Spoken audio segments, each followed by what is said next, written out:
بسم اللہ الرحمن الرحیم شروع اللہ کے نام سے جو بڑا مہربان نہایت رحم والا۔ ومن يقتل مؤمنا متعمدا فجزاؤه جهنم خالدا فيها وغضب الله عليه ولعنه وأعد له عذابا عظيما۔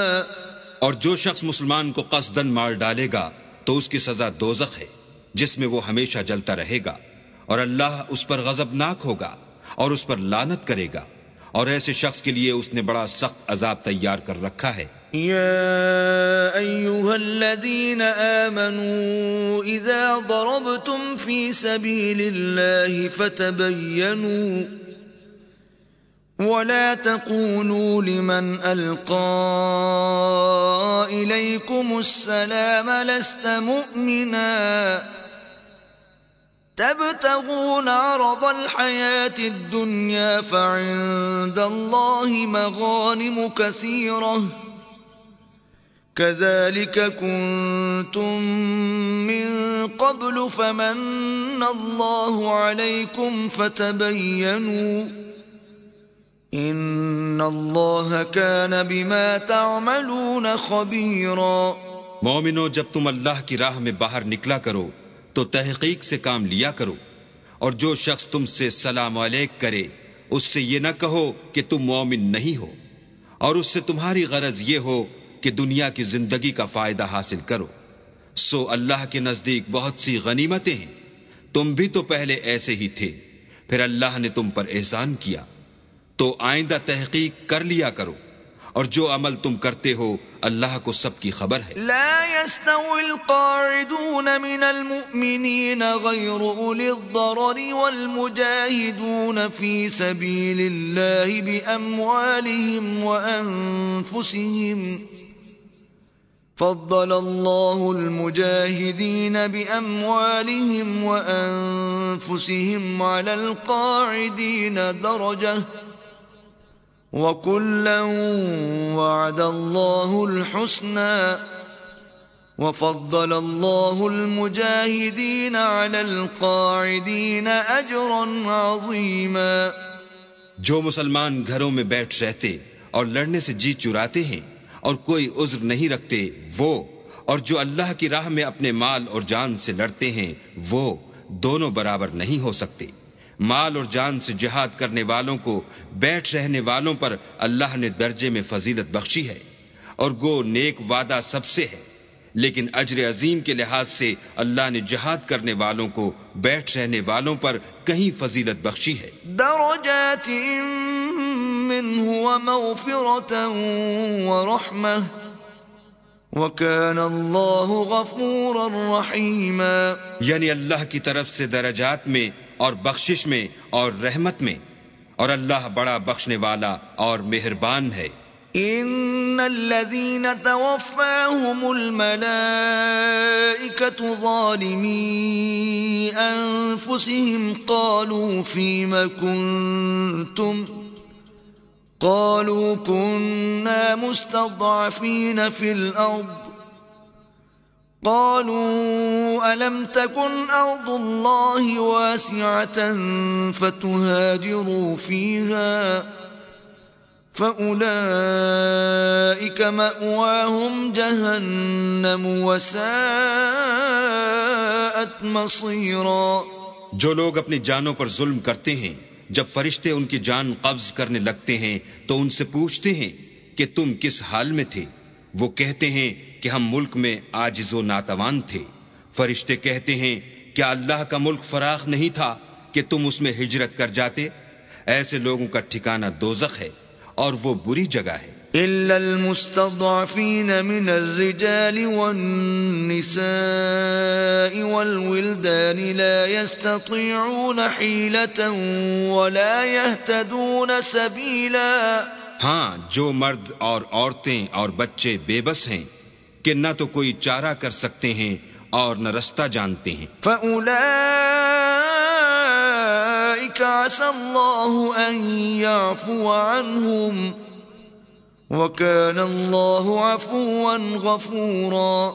قریب ہے کہ اللہ ایسوں کو معاف کر دے، اور اللہ معاف کرنے والا اور بخشنے والا ہے۔ ومن يهاجر في سبيل الله يجد في الأرض مراغما كثيرا وسعة ومن يخرج من بيته مهاجرا إلى الله ورسوله ثم يدركه الموت فقد وقع أجره على الله وَكَانَ اللَّهُ غَفُورًا رَحِيمًا۔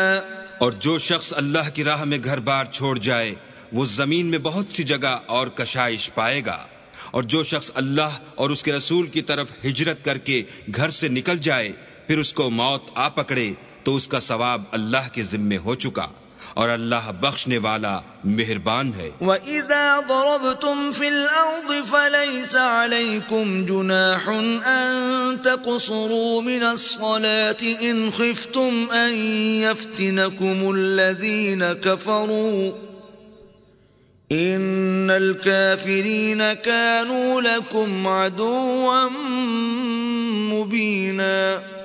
اور جب تم سفر کو جاؤ تو تم پر کچھ گناہ نہیں کہ نماز کو کم کر کے پڑھو، بشرطے کہ تم کو خوف ہو کہ کافر لوگ تم کو ایذا دیں گے، بے شک کافر تمہارے کھلے دشمن ہیں۔ وَإِذَا كُنْتَ فِيهِمْ فَأَقَمْتَ لَهُمُ الصَّلَاةَ فَلْتَقُمْ طَائِفَةٌ مِّنْهُمْ مَعَكَ وَلْيَأْخُذُوا أَسْلِحَتَهُمْ فَإِذَا سَجَدُوا فَلْيَكُونُوا مِنْ وَرَائِكُمْ وَلْتَأْتِ طَائِفَةٌ أُخْرَى لَمْ يُصَلُّوا فَلْيُصَلُّوا مَعَكَ وَلْيَأْخُذُوا حِذْرَهُمْ وَأَسْلِحَتَهُمْ وَدَّ الَّذِينَ كَفَرُوا لَوْ تَغْفُلُونَ عَنْ أَسْلِحَتِكُمْ وَأَمْتِعَتِكُمْ فَيَمِيلُونَ عَلَيْكُمْ مَيْلَةً وَاحِدَةً وَلَا جُنَاحَ عَلَيْكُمْ إِن كَانَ بِكُمْ أَذًى مِّن مَّطَرٍ أَوْ كُنتُم مَّرْضَىٰ أَن تَضَعُوا أَسْلِحَتَكُمْ وَخُذُوا حِذْرَكُمْ إِنَّ اللَّهَ أَعَدَّ لِلْكَافِرِينَ عَذَابًا مُّهِينًا۔ اور اے پیغمبر، جب تم ان مجاہدین کے لشکر میں ہو اور ان کو نماز پڑھانے لگو تو چاہیے کہ ان کی ایک جماعت تمہارے ساتھ مسلح ہو کر کھڑی رہے، جب وہ سجدہ کر چکیں تو پرے ہو جائیں، پھر دوسری جماعت جس نے نماز نہیں پڑھی ان کی جگہ آئے اور ہوشیار اور مسلح ہو کر تمہارے ساتھ نماز ادا کرے۔ کافر اس گھات میں ہیں کہ تم ذرا اپنے ہتھیاروں اور سامان سے غافل ہو جاؤ کہ تم پر یک بارگی حملہ کر دیں۔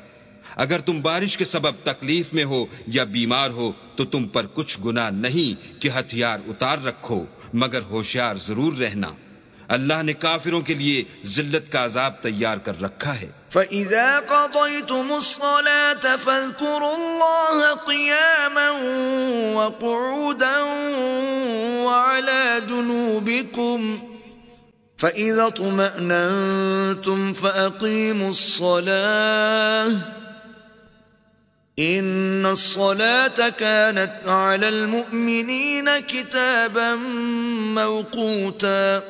پھر جب تم نماز تمام کر چکو تو کھڑے اور بیٹھے اور لیٹے ہر حالت میں اللہ کو یاد کرو، پھر جب خوف جاتا رہے تو اس طرح سے نماز پڑھو جس طرح امن کی حالت میں پڑھتے ہو۔ بے شک نماز کا مومنوں پر اوقات مقررہ میں ادا کرنا فرض ہے۔ وَلَا تَهِنُوا فِي ابْتِغَاءِ الْقَوْمِ إِن تَكُونُوا تَأْلَمُونَ فَإِنَّهُمْ يَأْلَمُونَ كَمَا تَأْلَمُونَ وَتَرْجُونَ مِنَ اللَّهِ مَا لَا يَرْجُونَ وَكَانَ اللَّهُ عَلِيمًا حَكِيمًا۔ اور کفار کے پیچھا کرنے میں سستی نہ کرنا، اگر تم بے آرام ہوتے ہو تو جس طرح تم بے آرام ہوتے ہو اسی طرح وہ بھی بے آرام ہوتے ہیں، اور تم اللہ سے ایسی ایسی امیدیں رکھتے ہو جو وہ نہیں رکھ سکتے، اور اللہ سب کچھ جانتا اور بڑی حکمت والا ہے۔ صدق اللہ العظیم۔